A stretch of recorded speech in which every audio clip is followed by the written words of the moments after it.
pertama, tanah dan uang sewa tanah. Uang sewa tanah adalah sebagai keuntungan tetap. Keseimbangan pasar bisa digambarkan pada grafik di samping ini. Dari kurva tersebut dapat diketahui bahwa bentuk penawaran tanah itu inelastis. Kurva tegak lurus karena tanah itu terbatas dan tidak ada tanah yang dapat diproduksi. Nah, jika pemilik tanah ingin harga sewa lebih tinggi, maka akan menyebabkan permintaan tanah yang lebih sedikit, sehingga lahan yang dimiliki nantinya banyak yang menganggur. Sebaliknya, jika harga tanah turun, maka akan kembali pada titik equilibrium. Yang kedua, modal dan bunga. Konsep dasar dari modal dan bunga ini pertama adalah barang modal, yaitu struktur seperti pabrik dan rumah, perlengkapan seperti komputer dan mesin. Yang kedua, harga sewa barang modal. Dan yang ketiga, tingkat keuntungan dari barang modal. Yang keempat, aset finansial seperti tunai, deposito, sertifikat, dan lain-lain. Dan aset nyata seperti rumah, mobil, HP, dan lain-lainnya. Yang kelima adalah suku bunga real. Bunga real yaitu suku bunga nominal dikurang dengan inflasi dan suku bunga nominal. Selanjutnya ada laba. Laba adalah keuntungan yang didapatkan dari sebuah usaha. Pertama, statistik laba. Pendapatan dikurang dengan biaya. Yang kedua, penentu laba. Laba sebagai keuntungan implisit laba bagi pemilik perusahaan. Nah, pemilik perusahaan akan menikmati laba ini dan pemilik juga akan menerima ganjaran resikonya. Kemudian yang terakhir, laba ini sebagai penghargaan inovasi untuk pengusaha. Selanjutnya adalah teori modal dan suku bunga. Yang pertama, ketidaklangsungan periode konsumsi, misalnya investasi versus konsumsi. Yang kedua, the law of diminishing return, di mana penambahan modal itu bisa saja tidak efektif jika marginal produk sudah mengalami penurunan permintaan.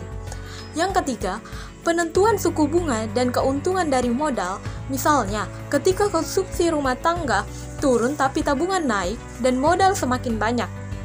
Ketika masyarakat mengurangi konsumsinya di saat pendapatannya tetap, maka tabungan akan naik, maka stok modalnya pun juga akan semakin banyak.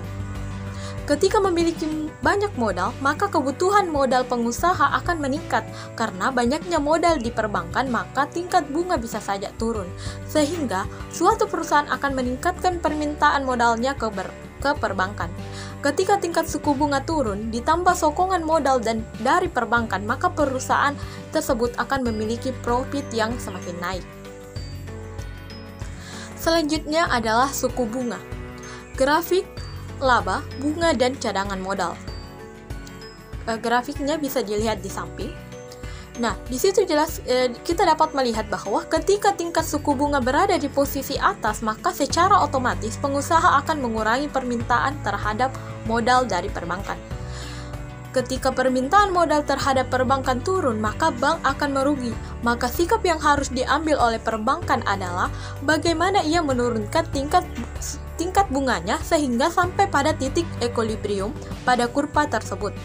Nah, ketika modal langka, maka proyek tidak akan berlangsung, tidak akan langsung memiliki keuntungan. Maka dari itu, ketika berada pada titik equilibrium, demand dan cadangan modal tersebut akan meningkatkan permintaan modal dari pengusaha.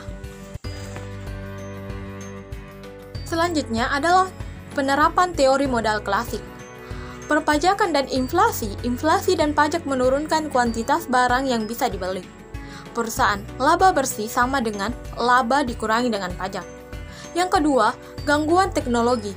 Invensi teknologi mendorong investasi bergerak lagi setelah terhenti karena hukum the law of diminishing return. Untuk menghindari the law of diminishing return, maka diperlukan investasi dan inovasi. Selanjutnya, adanya ketidakpastian ekspektasi. Setiap investasi mempunyai resiko realisasi target yang tidak sesuai. Mesin rusak, sumur minyak ternyata lubangnya kosong, dan sebagainya. Selanjutnya, penemuan empiris.